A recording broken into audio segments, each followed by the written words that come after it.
بسم اللہ الرحمن الرحیم۔ شروع اللہ کے نام سے جو بڑا مہربان اور نہایت رحم والا ہے۔ حضرت عائشہ صدیقہ رضی اللہ عنہا حضور صلی اللہ علیہ وسلم کی محبوب ترین زوجہ محترمہ، حضرت ابوبکر صدیق کی صاحبزادی اور امہات المومنین میں بلند مقام کی حامل تھیں۔ آپ رضی اللہ عنہا کے والد کا نام حضرت ابوبکر رضی اللہ عنہ اور والدہ کا نام ام رومان تھا۔ حضرت عائشہ صدیقہ رضی اللہ عنہا کا سلسلہ نسب والد محترم کی طرف سے 7ویں پشت اور والدہ کی طرف سے 11ویں یا 12ویں پشت میں جا کر حضور نبی کریم صلی اللہ علیہ وسلم سے مل جاتا ہے۔ حضرت عائشہ کا لقب صدیقہ تھا۔ نبی کریم صلی اللہ علیہ وسلم بنت صدیق سے بھی مخاطب فرمایا اور اکثر حمیرہ کے لقب سے بھی پکارتے تھے۔ حضرت امیر معاویہ کی خلافت کا آخری دور حضرت عائشہ صدیقہ کی زندگی کا آخری زمانہ ہے۔ آپ رضی اللہ عنہا کی اس وقت عمر مبارک 63 برس تھی۔ 58 رمضان المبارک کے مہینہ میں بیمار ہوئیں اور چند دنوں علیل رہیں۔ دوران بیماری اگر کوئی آپ رضی اللہ عنہا کی خیریت دریافت کرتا تو آپ رضی اللہ عنہا فرماتی کاش میں پتھر ہوتی یا پھر کسی جنگل کی جڑی بوٹی ہوتی۔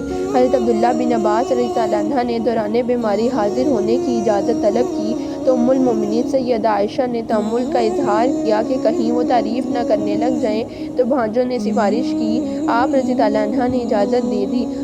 کسی نے عرض کیا وہ آپ صلی اللہ علیہ وسلم کے چچا زاد بھائی ہیں اور خود بھی عزت دار ہیں، آپ کو اجازت دے دینی چاہیے۔ تو پھر حضرت عائشہ نے اجازت دے دی۔ ابن عباس سلام کرتے ہی بیٹھ گئے اور پوچھا آپ رضی اللہ عنہ کس حال میں ہیں؟ آپ رضی اللہ عنہ نے فرمایا اگر میں اللہ کے نزدیک اچھی ہوں تو سب ہی اچھا ہے۔ پھر ابن عباس کہنے لگے آپ رضی اللہ عنہ کا نام ازل سے ام المومنین تھا اور آپ رضی اللہ عنہ حضور نبی کریم صلی اللہ علیہ وسلم کی سب سے محبوب بیوی تھی۔ رفقہ سے ملنے میں اب آپ رضی اللہ عنہ کو اتنا ہی وقفہ باقی ہے کہ روح بدن سے پرواز کر جائے۔ شب ابا کو آپ رضی اللہ عنہ کا ہار گم ہو گیا تھا۔ اسے ڈھونڈنے کے لیے رسول صلی اللہ علیہ وسلم صبح تک ٹھہرے رہے۔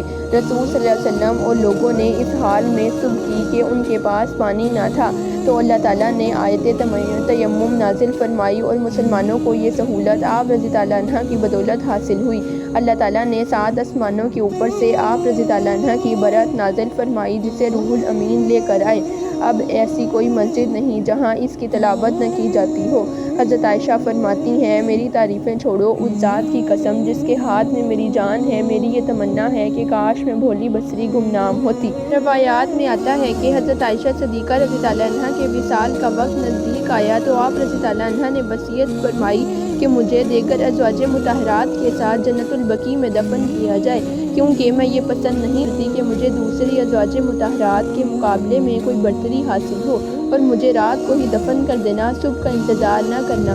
17 رمضان المبارک سن 8 ہجری میں نماز وتر کے بعد شب کے وقت ام المومنین حضرت سیدہ عائشہ نے وفات پائی اور وفات کے وقت عمر مبارک 67 برس تھی۔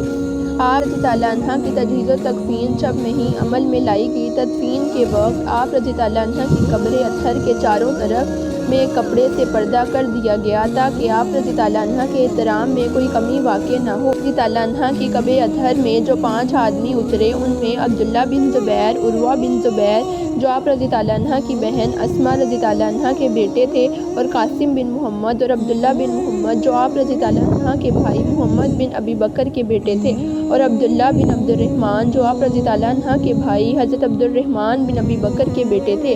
آپ رضی اللہ عنہ حسب وصیت جنت البقیع میں دفن کیا گیا۔ مدینہ منورہ میں قیامت برپا تھی کہ آج حرم نبوت کی ایک اور شمع بجھ گئی۔ حضرت ام سلمہ نے لوگوں کی آہ و فغاں سن کر بولی عائشہ پر جنت واجب ہو گئی، وہ نبی کریم صلی اللہ علیہ وسلم کی سب سے پیاری بیوی تھی۔ انہوں نے مزید فرمایا کہ اللہ تعالیٰ ان پر رحمت بھیجے کہ باپ کے سوا وہ آپ صلی اللہ علیہ وسلم کو سب سے زیادہ محبوب تھی۔ سیدہ عائشہ نے اپنے بعد جو مترکات چھوڑے ان میں ایک جنگل بھی تھا، یہ ان کی بہن حضرت اسماء کے حصے میں آیا۔ امیر معاویہ نے تبرکاً اس کو 1 لاکھ درہم میں خریدا۔ حضرت اسماء رضی اللہ عنہا نے یہ کثیر رقم عزیزوں میں تقسیم کر دی۔ دیکھیے یہ دنیا دھوکے کی جگہ ہے اور ہر نفس نے موت کا مزہ چکھنا ہے، اس لیے آپ سب سے گزارش ہے کہ اپنی آخرت کی تیاری کیجیے تاکہ حشر کے روز سب سرخرو ہو جائیں۔ اگر آپ کو یہ ویڈیو پسند آئے تو لائک اور سبسکرائب ضرور کر دیں۔ ملتے ہیں اگلی ویڈیو میں، تب تک کے لیے اللہ حافظ۔